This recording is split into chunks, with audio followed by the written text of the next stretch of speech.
Wanita pertama penyandang gelar Ummul Mukminin, ibu dari umat muslim, adalah Khadijah binti Khuwailid radhiyallahu anha, istri pertama Rasulullah yang lahir 15 tahun sebelum tahun gajah. Nasabnya mulia di kalangan Quraisy dan wanita yang paling tinggi kemuliaannya.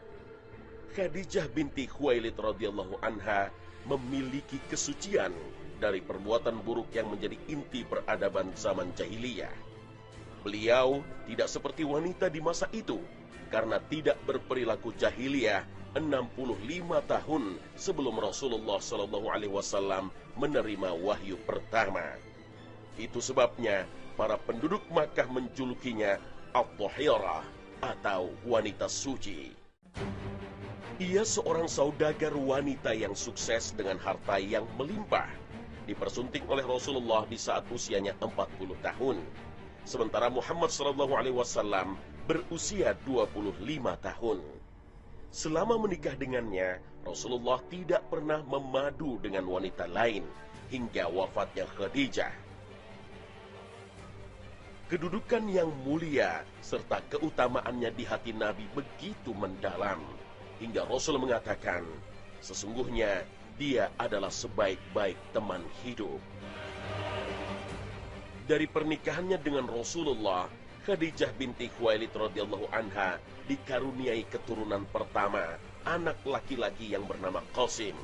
Oleh karenanya, Rasulullah SAW dipanggil Abu Qasim. Kemudian lahir Zainab, lalu berturut-turut Ruqayyah, Ummu Kulthum, Fatimah, serta Abdullah. Namun seluruh anak laki-lakinya meninggal ketika masih kecil. Tetapi seluruh anak wanitanya menjumpai masa Islam, dan seluruh putri beliau masuk agama Islam dan ikut hijrah menuju Madinah. Semua putra-putri beliau bertemu langsung dengan Khadijah, kecuali Fatimah radhiyallahu anha, karena sang bunda wafat beberapa bulan setelah kelahirannya. Sifatnya sangat baik. Imam Az-Zahabi mengatakan, Khadijah seorang yang sangat berakal lagi terhormat, teguh beragama, terjaga dari sifat keji lagi mulia yang termasuk penghuni surga. Nabi Muhammad SAW selalu memujinya dan mengangkatnya melebihi istri-istrinya yang lain, sampai-sampai membuat Aisyah radhiyallahu anha berkomentar, "Aku tidak pernah merasa cemburu terhadap madu yang lainnya melebihi kecemburuanku pada Khadijah." Perannya demikian besar dalam kehidupan dan dakwah Rasulullah SAW. Dialah orang pertama yang beriman dan percaya kepada Rasulullah sebelum ada seorang pun yang beriman. Selalu meneguhkan Nabi SAW.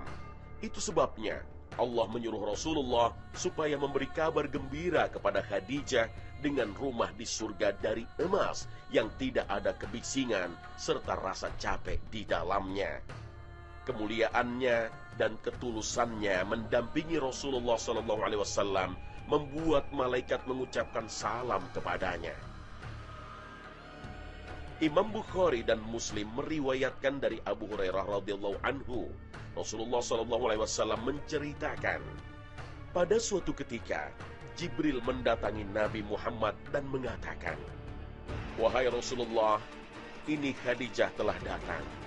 Bersamanya sebuah bejana yang berisi lauk, makanan, dan minuman. Jika dirinya sampai, katakan padanya bahwa Rabbnya dan diriku mengucapkan salam untuknya.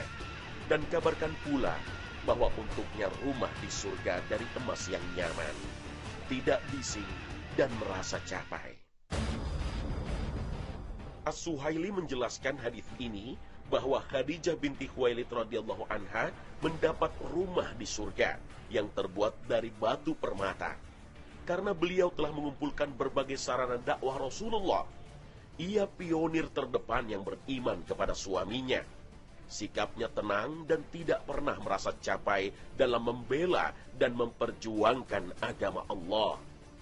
Dan yang menjadi catatan selama berumah tangga dengan Rasulullah, Khadijah tidak pernah berkata-kata dengan nada tinggi kepada sang suami, tidak pernah membuat Nabi merasa capai, dan pantang baginya mengganggu dan turut campur urusan Nabi. Nasab keturunannya bertemu dengan nasab Nabi pada kakek keempat, yaitu Qusay bin Kilab. Sedangkan dari jalur ibunya bertemu dengan nasab Nabi pada kakek ke-8, yaitu Lu'ay bin Ghalib. Sebagai wanita yang banyak harta, Khadijah binti Khuwailid menawarkan kepada Nabi Muhammad untuk membawa dagangannya ke negeri Syam bersama budaknya yang bernama Maisarah.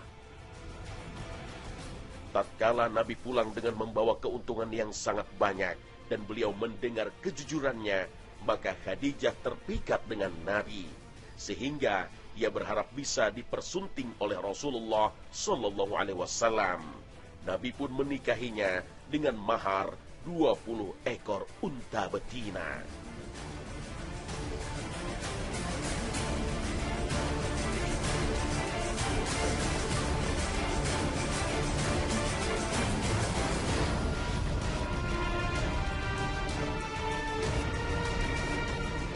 Assalamualaikum warahmatullahi wabarakatuh. Selamat pagi pemirsa. Khazanah, ensiklopedia Islam dunia kembali hadir. Semoga tayangan hari ini bisa menjadi inspirasi, insya Allah. Pemirsa, Khadijah binti Khuwailid radhiyallahu anha adalah pendamping Rasulullah Shallallahu Alaihi Wasallam ketika pertama kali menerima wahyu di Gua Hira. Dalam sebuah hadis dalam riwayat Bukhari dan Muslim terdapat sebuah paparan lengkap bagaimana keadaan Rasulullah Shallallahu Alaihi Wasallam saat menerima wahyu. Surat Al-Alaq ayat pertama hingga kelima. Saat wahyu pertama itu turun, Rasulullah memperolehnya melalui mimpi saat tidur. Mimpi itu kemudian terjadi dan nyata pada keesokan harinya, persis seperti yang diimpikan.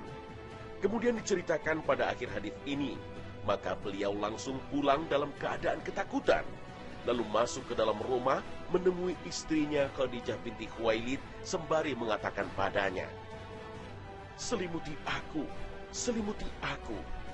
Maka Khadijah menyelimutinya sampai rasa cemas yang ada pada diri Rasulullah SAW hilang. Setelah itu, Rasulullah menceritakan kejadian yang baru saja dialaminya kepada Khadijah. "Sungguh, aku sangat khawatir terhadap keselamatan diriku." Lalu Khadijah menenangkan sang suami tercinta. "Demi Allah tidak. Allah tidak akan mencelakaimu, karena engkau adalah orang yang suka menyambung tali silaturahim, membantu orang, menyantuni fakir, memuliakan tamu, dan senang membantu." Lalu Rasulullah SAW dibawa pergi oleh Khadijah ke tempat Waraqah bin Naufal bin Asad bin Abdul Uzza. Saat itu Waraqah sudah berusia lanjut. Seorang Nasrani, anak dari paman Khadijah. Waraqah mempunyai kemampuan baca tulis bahasa Ibrani. Bahkan ia mampu menulis Injil dengan bahasa Ibrani seperti yang Allah kehendaki. Tiba di rumah Waraqah bersama sang istri tercinta, Muhammad SAW menceritakan seluruh pengalaman yang ia alami. Mendengar penuturan Muhammad SAW, Waraqah terkejut dan langsung berkata, "Ini adalah malaikat Jibril yang datang pada Nabi Musa alaihissalam. Sekiranya aku masih kuat pada saat itu, sekiranya aku masih hidup tatkala kaummu mengusirmu." Rasulullah SAW merasa heran, lalu menanyakan padanya, "Apakah mereka akan mengusirku?" Waraqah menjawab, "Tidak ada seorang pun yang datang dengan membawa seperti apa yang engkau bawa, melainkan pasti akan mendapat cobaan. Kalau seandainya aku menjumpai hari di mana kamu diusir, pasti aku akan membela serta menolongmu." Sejak peristiwa itu, tak ada lagi wahyu yang turun pada Muhammad SAW hingga wafatnya Waraqah bin Naufal. Masa itulah yang disebut dengan inqita' al-wahyi atau masa terputusnya wahyu.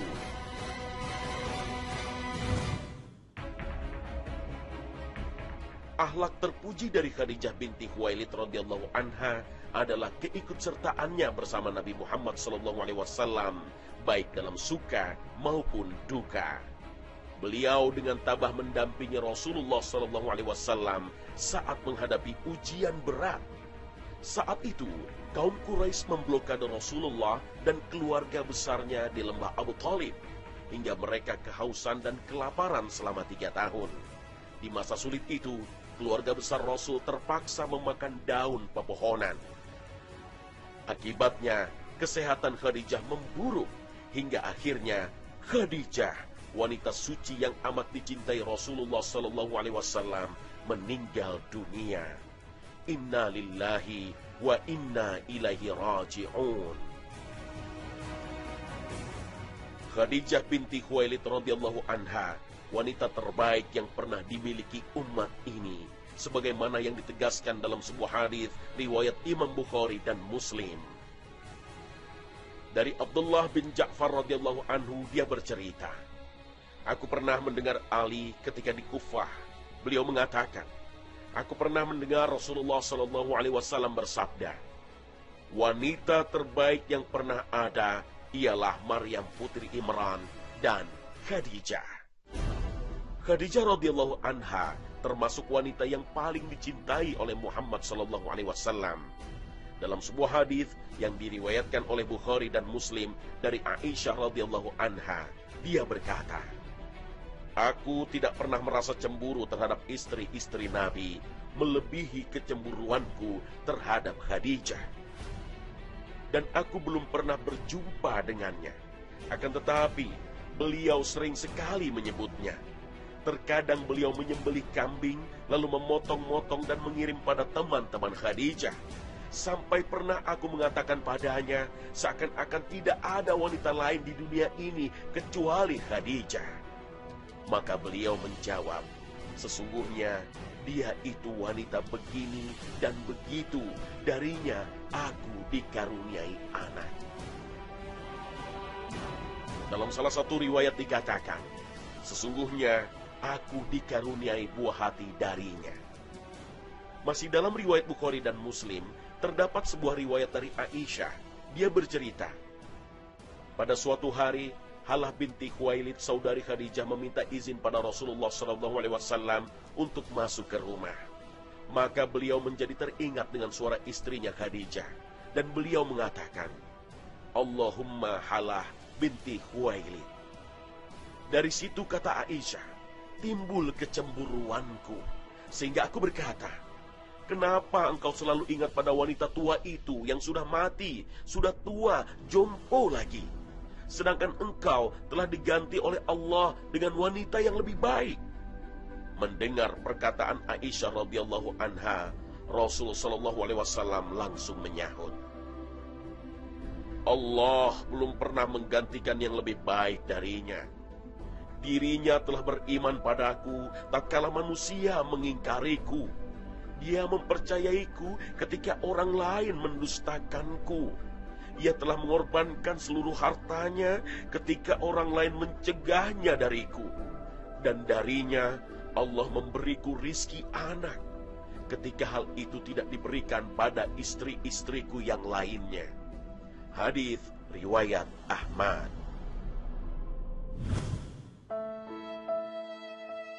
Khadijah binti Khuwailid radhiyallahu anha meninggal pada bulan Ramadan 10 tahun setelah kenabian. Ada yang mengatakan 8 tahun, ada yang bilang 7 tahun. Beliau tinggal bersama Nabi Muhammad SAW selama 25 tahun. Beliau dikubur di Hajun, dan tahun kematiannya disebutkan dalam sirah Nabi dengan tahun kesedihan. Kesedihan yang sangat dalam yang dirasakan oleh Rasulullah SAW saat harus berpisah dengan istri tercintanya, Khadijah binti Khuwailid.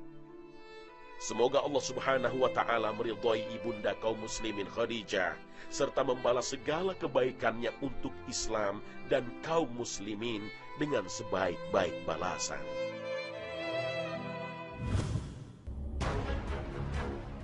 Namanya Aisyah binti Abu Bakar As-Siddiq, istri tercinta Rasulullah SAW. Beliau lahir 4 tahun setelah masa kenabian.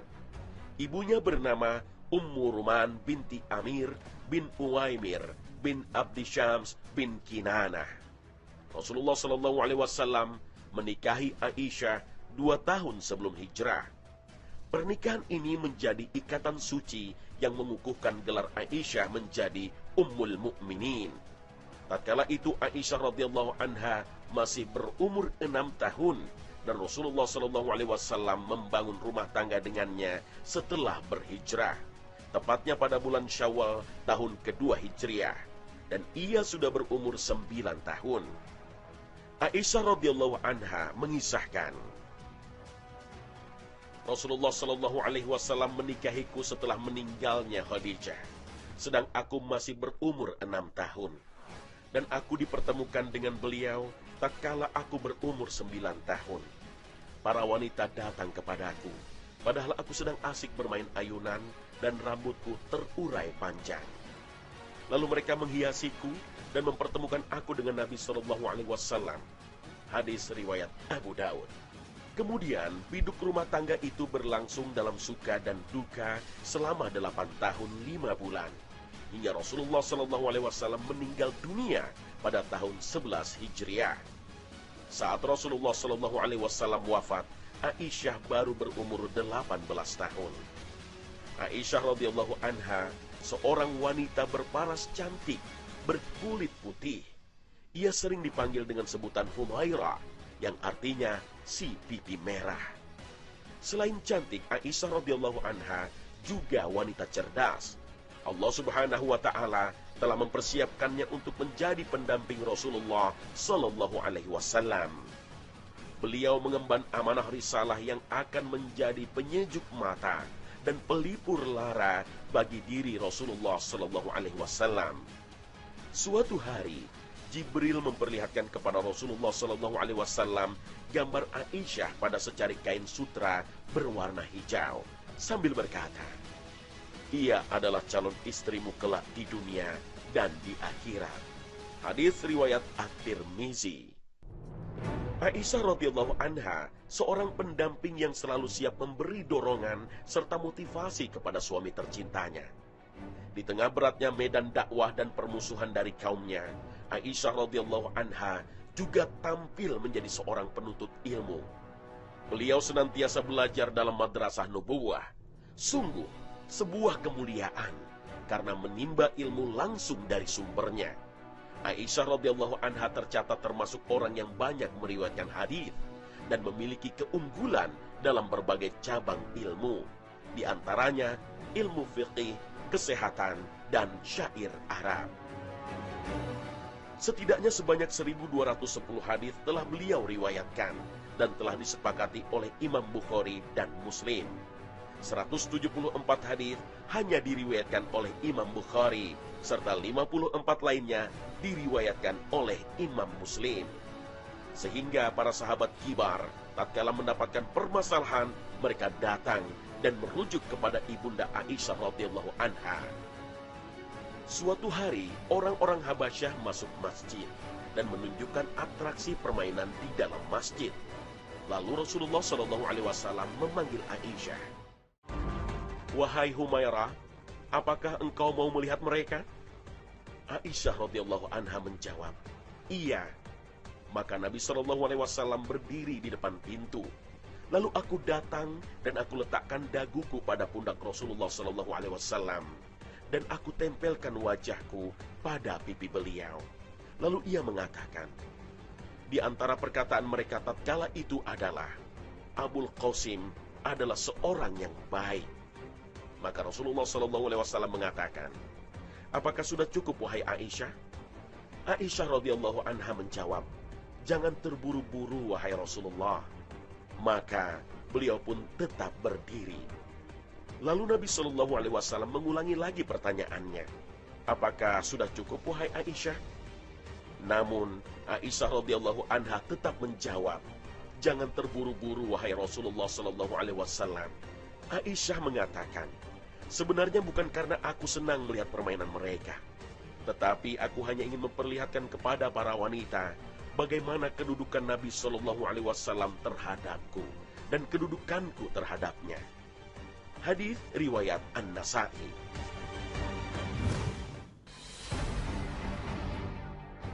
Aisyah radhiyallahu anha bercerita, suatu waktu Rasulullah Shallallahu Alaihi Wasallam datang untuk menemuiku. Saat itu aku sedang bermain-main dengan gadis-gadis kecil. Lalu Rasulullah Shallallahu Alaihi Wasallam bertanya kepadaku, "Apa ini wahai Aisyah?" Lalu aku katakan, "Itu adalah kuda Nabi Sulaiman yang memiliki sayap." Maka Nabi Shallallahu Alaihi Wasallam pun tertawa. Hadis riwayat Ibnu Sa'ad. Suatu hari Rasulullah Shallallahu Alaihi Wasallam berlomba lari dengan Aisyah, dan Aisyah menang. Aisyah bercerita, Nabi Shallallahu Alaihi Wasallam berlari dan mendahuluiku, namun aku mengejarnya hingga aku mendahuluinya. Tetapi tatkala badanku gemuk, Nabi Shallallahu Alaihi Wasallam mengajak lomba lari lagi, namun beliau mendahuluiku. Kemudian beliau mengatakan, "Wahai Aisyah, ini adalah balasan atas kekalahanku yang dahulu." Hadis riwayat Tabrani. Aisyah radhiyallahu anha satu-satunya istri Nabi Shallallahu Alaihi Wasallam yang masih gadis saat menikah dengan Rasulullah Shallallahu Alaihi Wasallam. Ini berbeda dengan istri-istri Rasulullah Shallallahu Alaihi Wasallam yang lain. Saat dinikahi Rasulullah, mereka berstatus janda. Aisyah sendiri pernah mengatakan, "Aku telah diberi 9 perkara yang tidak diberikan kepada seorang pun setelah Maryam. Jibril telah menunjukkan gambarku tatkala Rasulullah Shallallahu Alaihi Wasallam diperintah untuk menikahiku. Beliau menikahiku tatkala aku masih gadis, dan tidaklah beliau menikahi seorang gadis kecuali diriku. Beliau meninggal dunia sedang kepalanya berada dalam dekapanku, serta beliau dikuburkan di rumahku. Para malaikat menaungi rumahku. Al-Quran turun sedang aku dan beliau berada dalam satu selimut. Aku adalah putri kekasih dan sahabat terdekatnya. Pembelaan kesucianku turun dari atas langit. Aku dilahirkan dari 2 orang tua yang baik. Aku dijanjikan dengan ampunan dan rezeki yang mulia."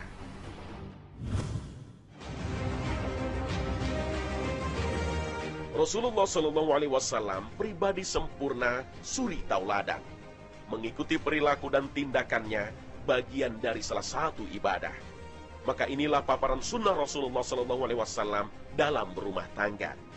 Baginda Nabi Shallallahu Alaihi Wasallam mencontohkan bagaimana memberikan yang terbaik untuk istri-istri beliau. Seorang istri yang cantik dan solihah, sebagaimana sabda Nabi, adalah sebaik-baik perhiasan. Kesetiaan dan pendampingan Khadijah radhiyallahu anha adalah perisai Rasulullah Shallallahu Alaihi Wasallam dari rasa takut, cemas, dan gundah. Keberadaan Khadijah menjadi topangan kekuatan Muhammad Shallallahu Alaihi Wasallam untuk memerangi budaya jahiliyah di Mekah. Rasulullah Shallallahu Alaihi Wasallam menempatkan Khadijah binti Khuwailid sebagai istri yang paling mulia. Cinta Rasulullah Shallallahu Alaihi Wasallam kepada Aisyah radhiyallahu anha berangkat dari wahyu Allah Subhanahu wa Ta'ala. Meski manja dan pencemburu, Rasulullah amat mencintai Aisyah radhiyallahu anha. Baginda Nabi paham benar dengan tabiat wanita yang senang dimanja, dan Rasulullah memperlakukan Aisyah radhiyallahu anha dengan mesra, lembut, dan penuh kasih sayang. Julukan si pipi merah mengalun lembut dari lisan beliau.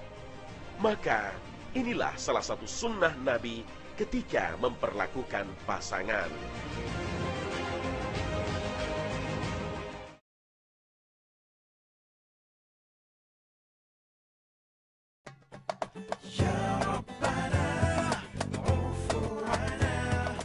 Nah pemirsa, inilah akhir kebersamaan kami. Semoga tayangan kami hari ini mampu melengkapi wawasan Islami Anda, sehingga jalan kehidupan Anda sesuai dengan prinsip Al-Quran dan Hadis menjadi semakin terang. Akhir kata, wassalamualaikum warahmatullahi wabarakatuh.